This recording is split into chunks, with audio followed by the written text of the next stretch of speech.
Now I will turn it over to Jason Griffith to get us started on today's topic of harnessing the power of Azure security and compliance in your hybrid data center. Jason, take it away. Great. Great. Thanks, Ken. Appreciate everyone joining this afternoon to learn about our perspective on and the tools that Microsoft provides to manage your hybrid data center. And really the core perspective to look at this at is as, how do you resolve the threat, event, and alert data that is germane to your hybrid environment?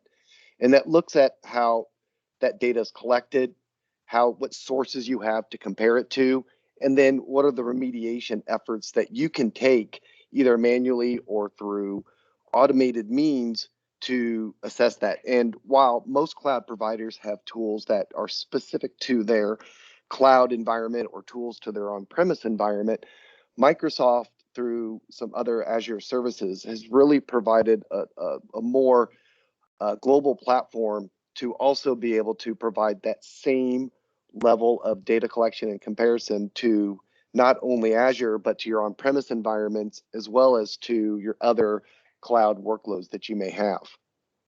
And it really comes in across three different areas. So the visibility into security and compliance, and really the compliance is what you are doing and impacting on your configurations and workloads. So when something is first shifted to the cloud or new architecture is brought up within your on-prem or a new cloud deployment, is it may initially meet those security challenges or those compliance rules, but then also they can quickly get out of date. So how can you collect those changes and manage those changes accordingly? There's also, as we all know, through different means, sophisticated attacks are growing. So the attacks across on-premise environments, the attacks across the various cloud environments are happening. And then thirdly, the time to respond. IT is especially where I came from and across other areas, we're usually the last to know when something has occurred. So how can you effectively uh, take all of the data that's collected, all of the events, the alerts, and how can you quickly be the first to know and to take advantage of that through either automation or other instances to solve those problems? So, Microsoft is very fond of saying they're the only cloud platform that's really built by a security vendor. So as you start collecting and grabbing data from these different environments, and employing your own security patches and your own compliance rules, Microsoft is also building their own signals database that you can take advantage of with the Microsoft tools. So when you look at the growth of threats, in 2020 alone, there was over 6 billion malware threats that were blocked by Defender. And Microsoft takes in 8 trillion signals every 24 hours. So as you collect your own information, Microsoft is also building a repository so that we'll show later that you can also compare to what effects those other signals are having to your environments as well. So when Microsoft and Planet talk about security and workloads, it really comes down into two themes: the posture and the workload protection. And Security Center with Defender off, right, helps IT administrators really focus on the secure score, detection of security misconfigurations in your Azure or on-premise or your other assets in on-premise or in the cloud. And you can use that information to strengthen your posture and track your compliance through a single pane. And then further down, we'll talk about workload protection, which allows you to deploy Defender not only to Azure workloads or other Azure services that you're utilizing, but also to be able to deploy Defender to your on-premise environments, as well as other cloud scenarios using Arc as a client to be downloaded.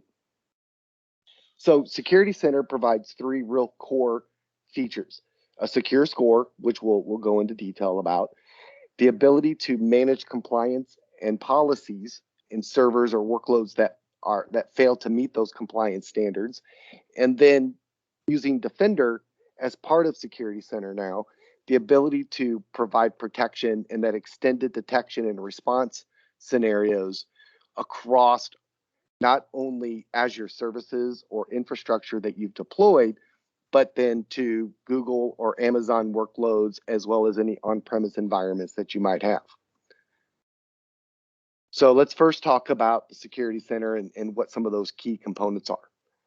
So they've deployed a new dashboard that really accumulates all of the data across the hybrid environments. So you now have a unified view of all cloud resources in Azure, as well as on-premise or in other clouds. You have a focus view for the security posture and a secure score that really entails you to be able to display and show systems that have been misconfigured or systems that have gone out of policy, but also allows you to remediate and resolve those issues through the dashboard. And then the focus is also on visibility and very clear KPIs. So within that single pane across your environments, you have the ability to identify what is important and what should be remedied quickly, or those that can be assigned to other teams to look at. The secure score is how well your environments are meeting your compliance and security thresholds that you've established.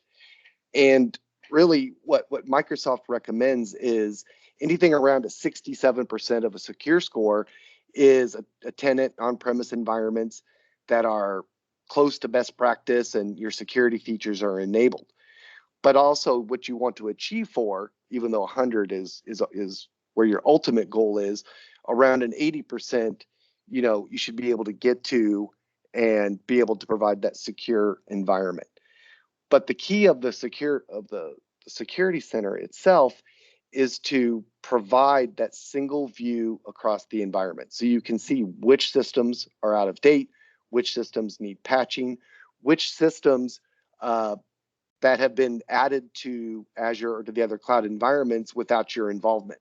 So constantly we're giving users more capabilities, more abilities to add their own systems to these cloud environments, and the ability to enforce those security policies and make sure your virtual machines, non-Azure servers, your platform as a service services are compliant. And that's really what the Security Center is providing. And it enables you to really have that granular control of your score and make instant impacts to it, going through the remediation services that are provided. So some of the key variables that affect your score are from a percentage wise. So the highest one is, as long as you've enabled multi-factor authentication, that really drives a high value and from a best practice perspective. The next one is any management ports that have been unprotected. That also can also impact your score from a positive or a negative perspective as well. System updates, which systems don't have patches across the hybrid environment, which do. It allows you to see what that looks like and then be able to take the quick steps to be able to remediate and solve for those issues. And then vulnerabilities as well. So there are, there's other factors, but these are some of the key and high value points that can and will affect your score.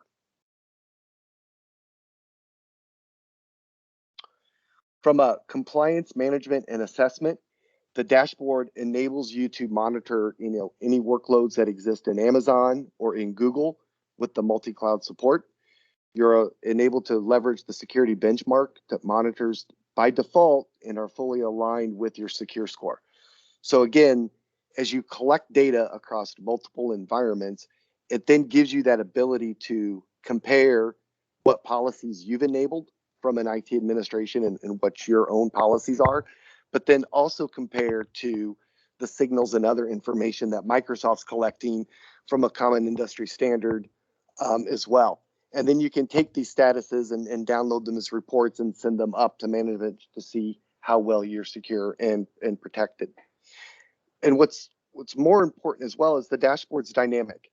So you can monitor exact standards that are important, and you can onboard custom standards to the dashboard as well. so it gives you that full protection, that full picture of what your environment looks like. It's a security basic to know and make sure your workloads are secure and having a tailored security policies in place. So having that single pane enables you to make sure anything that's been loaded or run in Azure meets those compliant rules that you may have put in place. And you can do this on groups, across subscriptions, and even across your entire Azure tenant, as well as your on-premises or other cloud environments. It's also introduced filters for increased visibility across your entire estate. So it provides a resource-centric view, the ability to resource or filter by resource property tags, your security posture, the status, and the coverage, and then ability to export this data to Excel or comma separated value, or explore in resource graph as well. So you can take this data that's been accumulated and you can visualize it, and you can take it and make it however you want it to look inside the system, so it shows the data that's important to you and to other team members within your organization. This is the one that I think really excites a lot of us, which is around the automation. So outside of having the ability to have to go manually do something or manually notify or create a ticket inside your external ticketing system, you can now utilize logic apps to create your own workflow rules. So as systems across your different environments have vulnerabilities, or if something's out of date and are created as incidents or alerts inside of the security center, you can create your own workflow rules leveraging another service from Azure called Azure Logic Apps to drive outcomes or actions automatically through the system. We at my former company, we leveraged Azure Logic Apps for a lot of our own internal IT workflow automation tools. So instead of going to our integration teams to help facilitate this, we were able to use Logic Apps. And if you're unfamiliar with Logic Apps, it's a graphical workflow management system that's automatically part of Azure that provides either other vendors have already created connectors to those platforms, or you can even create your own connectors by creating APIs into those different systems. But it enables you to define your own rules of how you want to communicate either to your team members or to other systems how an alert should be exposed. So to provide an example, a low incident that you see that identifies a vulnerability, you could communicate that through Outlook to Teams. If it's a medium issue, based on the conditional format of the rule, you could move that over to Microsoft Teams as another communication medium. Or if it's high level alert, you could send it into your ticketing system for instantaneous remediation, or you could even create the rules that allow you to take the action inside of Azure itself. So such as blocking IP addresses or adding items to your own firewall rules. So it's a really broad tool that allows you, based on a certain set of conditions, to be able to automate a lot of the mundane tasks that you have today. The other automation that is included now inside of Security Center is to apply quick fixes to recommendations. So if based on commonalities that Microsoft has seen to date and the number of tasks that a user could be given as part of that score, you can remediate issues from the single pane inside Security Center to quickly and simply remediate any misconfigurations of policy or remediate on bulk resources. So this operation allows you to select the resources that you want to apply the remediation to, and then you can launch that action on the settings on your behalf.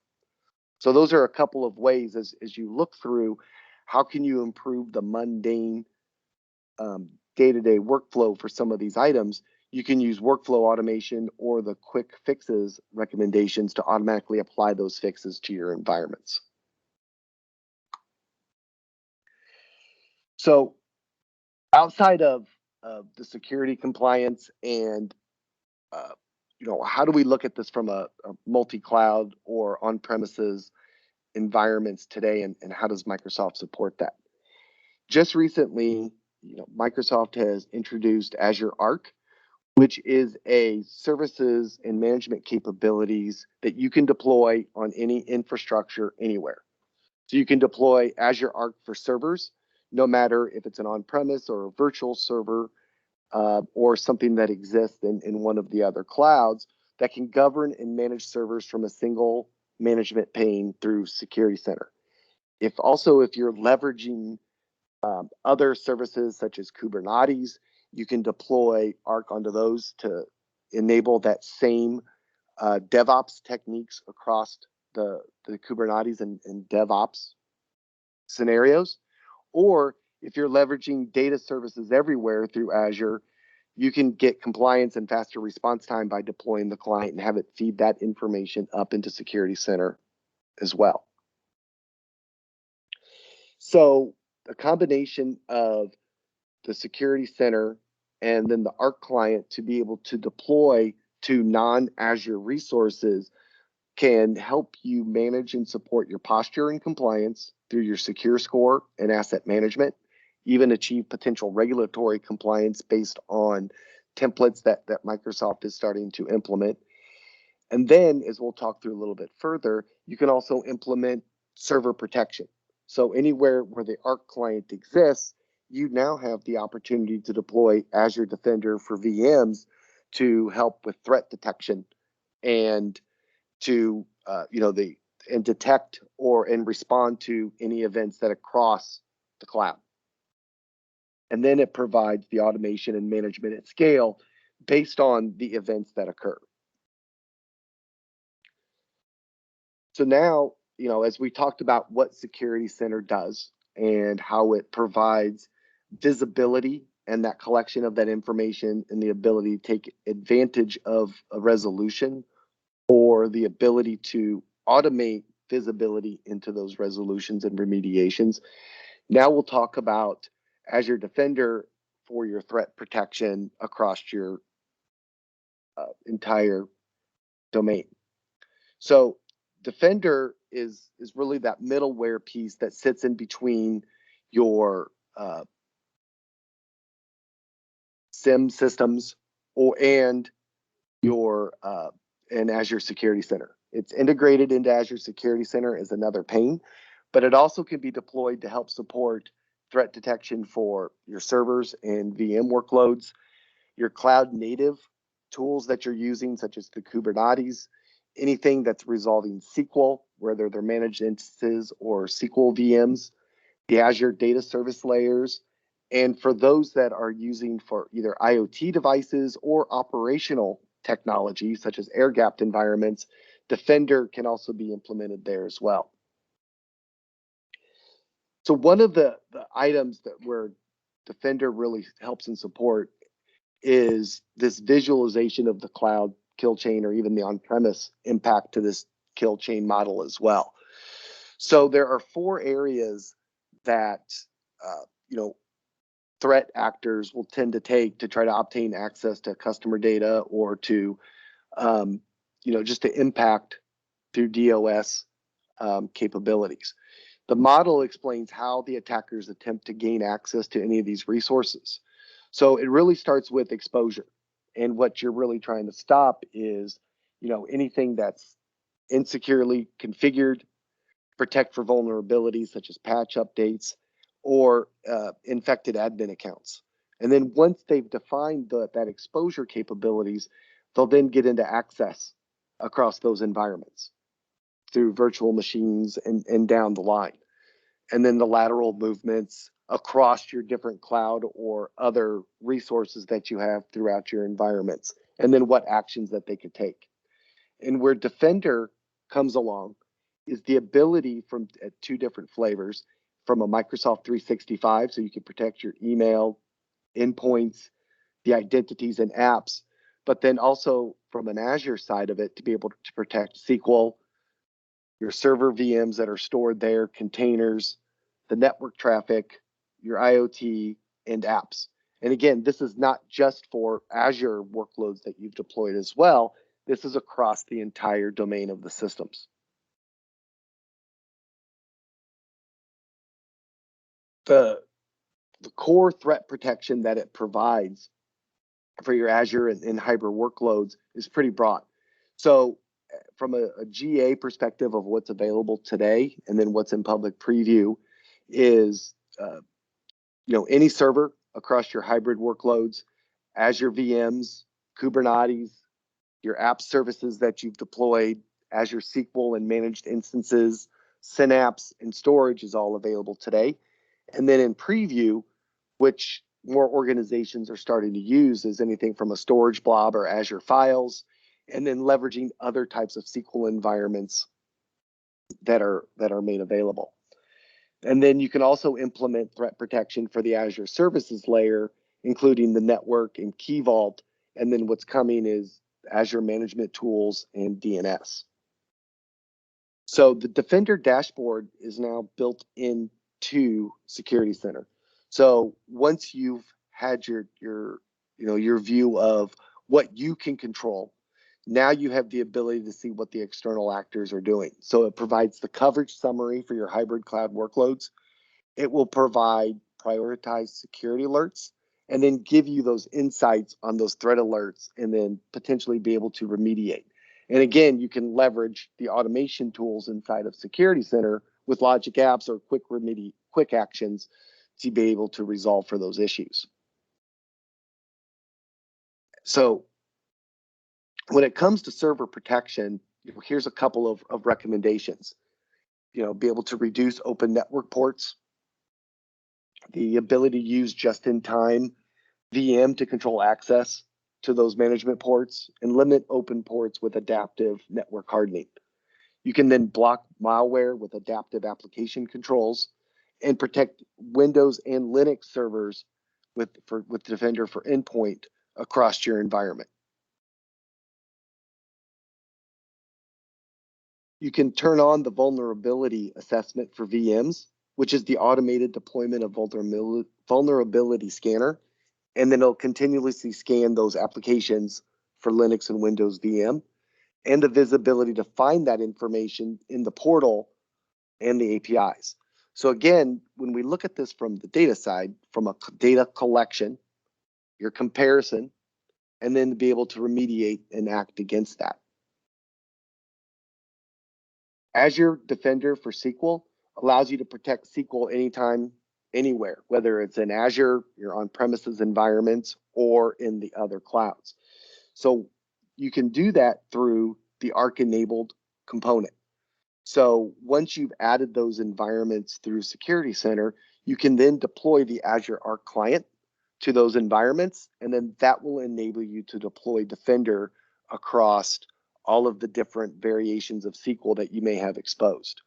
So from an advanced threat protection, you can detect unusual and harmful attempts to breach SQL or across the hybrid estate, or you can discover and remediate those misconfigurations in SQL servers as well. So it gives you a broader set of protections, not just of what you've moved to Azure, but again, across the various different thresholds that you have today. Azure Defender for Storage provides contextual alerts upon unusual or harmful attempts to breach your storage accounts. And again, it provides relevant recommendations so you can harden those environments. And then you can utilize advanced capabilities such as threat intelligence and, as AI is starting to become more mainstream and built into these tools, you can leverage that as well. So it'll protect your blob containers, file shares. If you've started to look at putting your data lake up in Azure, you can enable it very simply through one click. It provides the detection and then allows you to remediate all through that single pane. Similar with Defender for container registries as well. Deployment configuration is very standard through the Security Center and the Defender pane. You can image scan and ship and discover ACR registries. And then you can image scan in runtime as well and bring that data back so that your security center and your panel can tell you what's going on and provide those recommendations, or again, through logic apps or other means, push those events for someone else to handle and maintain. Similar with Defender for Kubernetes.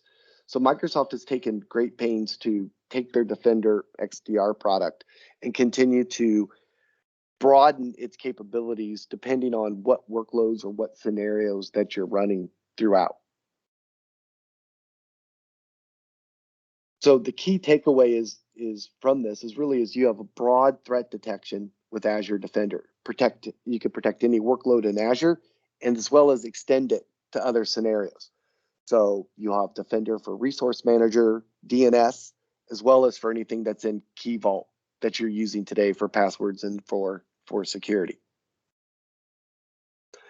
So formerly known as Azure Security Center for IoT, Azure Defender for IoT incorporates the agentless technology through their acquisition of CyberX to secure your greenfield and brownfield devices. So anything that you've deployed out from a data as an edge or architecture as an edge out to environments, or utilize it for air-gapped environments as well. So it'll collect data from those devices and via the network traffic analysis and use those sensors connected to the ports and deliver that to your pane to be able to identify and diagnose any issues that or threats that may have come across. This is also being utilized to secure building management in Microsoft's own data centers as well worldwide. So they're not only offering this protection out for their clients and for our clients to use, but they're also utilizing it to strengthen their own posture as well. So to recap, as we've gone through some of these scenarios, you now have multi-cloud and hybrid protection in Azure Security Center that can be extended to Google Cloud, AWS, and on-premises, leveraging Azure Arc. So that client, which once it's been deployed across those other areas, then allows you to leverage Defender and other Azure services to improve that threat detection, and then encapsulate all of that data collection, vulnerability identification, quick fixes back into the Azure security pane, so that you can then have a simpler means to remediate and resolve those issues.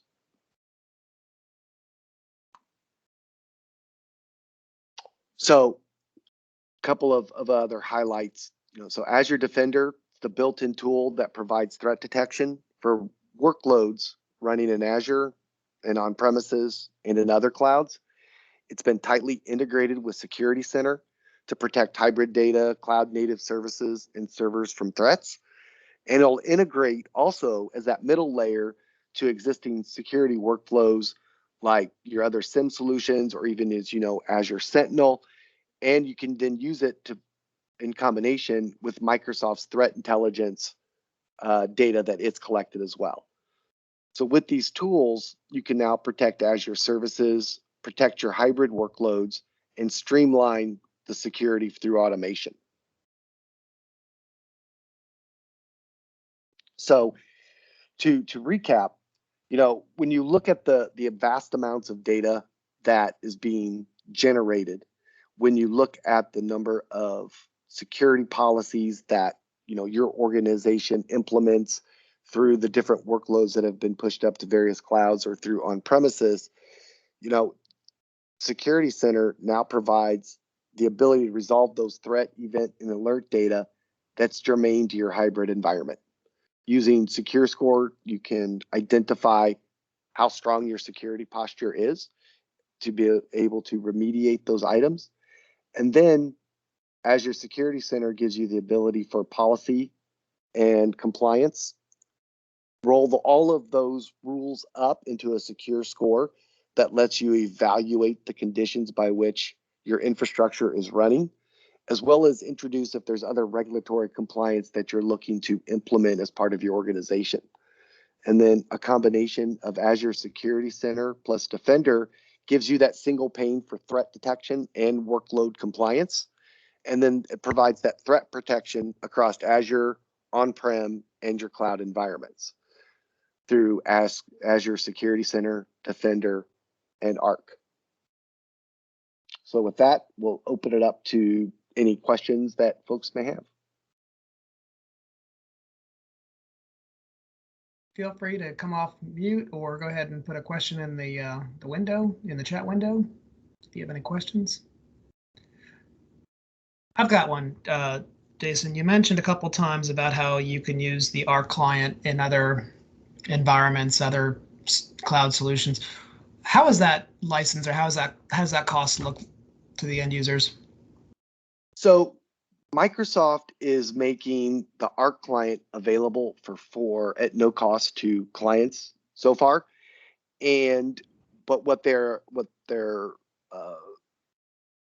but if you're going to leverage additional Azure services against those Arc-enabled clients, there is a cost for those additional services. So, for instance, if you're going to deploy Defender on top of that in your Amazon or other clouds, then there will be the cost for that. But the Arc client's available.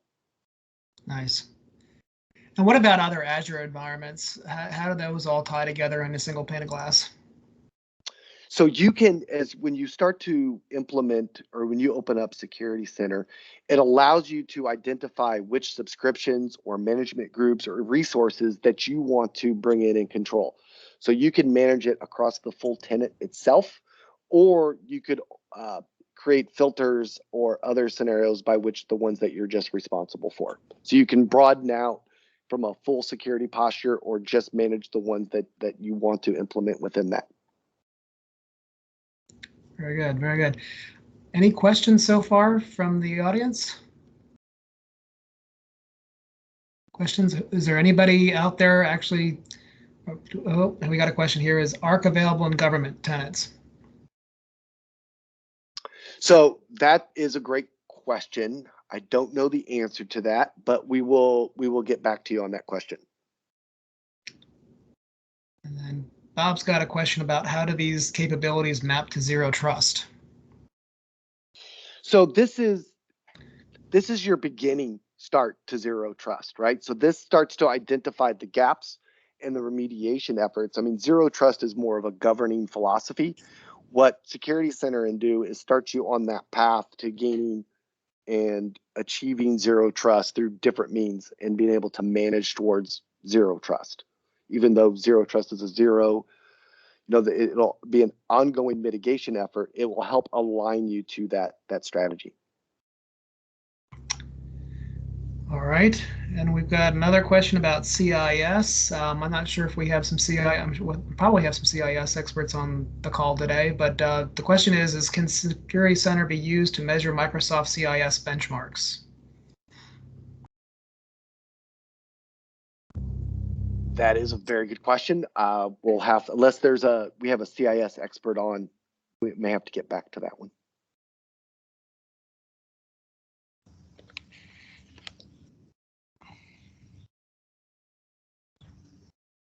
Bob, did you have some thoughts? So the net answer to that, this is Bob. I was trying to sit silently, but you know I can't do it, Ken.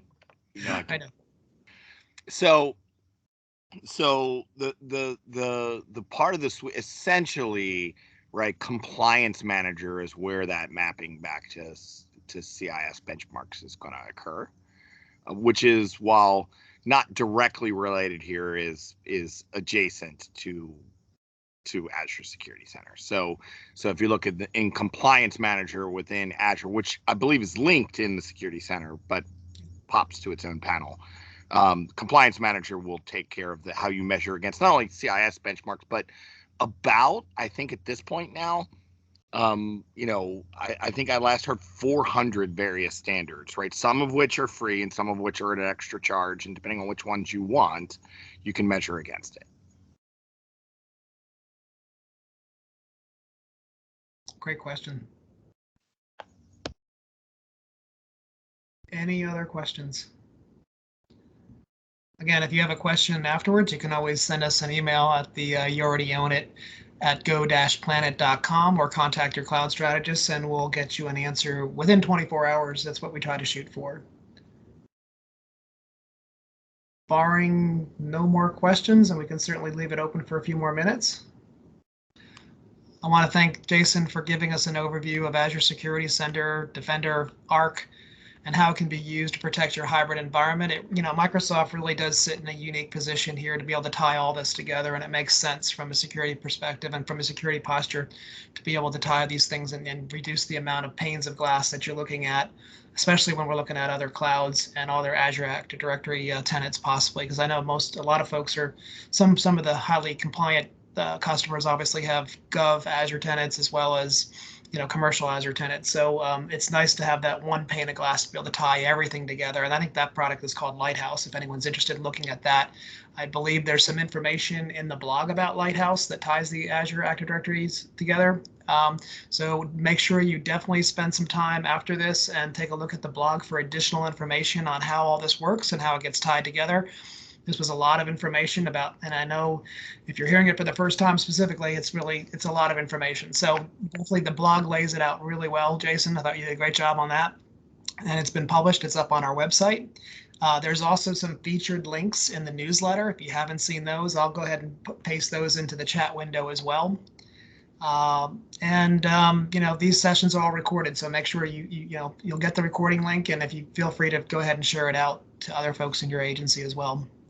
If you have a topic for future sessions, by all means, please send us an email at YouAlreadyOwnIt@go-planet.com or contact your cloud strategist or account executive, and be happy to talk about possibly doing a session on something that's of interest to you all. I think you're going to start seeing some surveys as well from Casey on topics like that if you're interested, please let us know. With that, any other questions? Well, we certainly want to thank you for your valuable time today in joining us on this great topic of Azure Security Center, Defender, and Arc, and how it can all be tied together to reduce the number of panes of glass. Thanks again for your time. Have a great day. Thank you.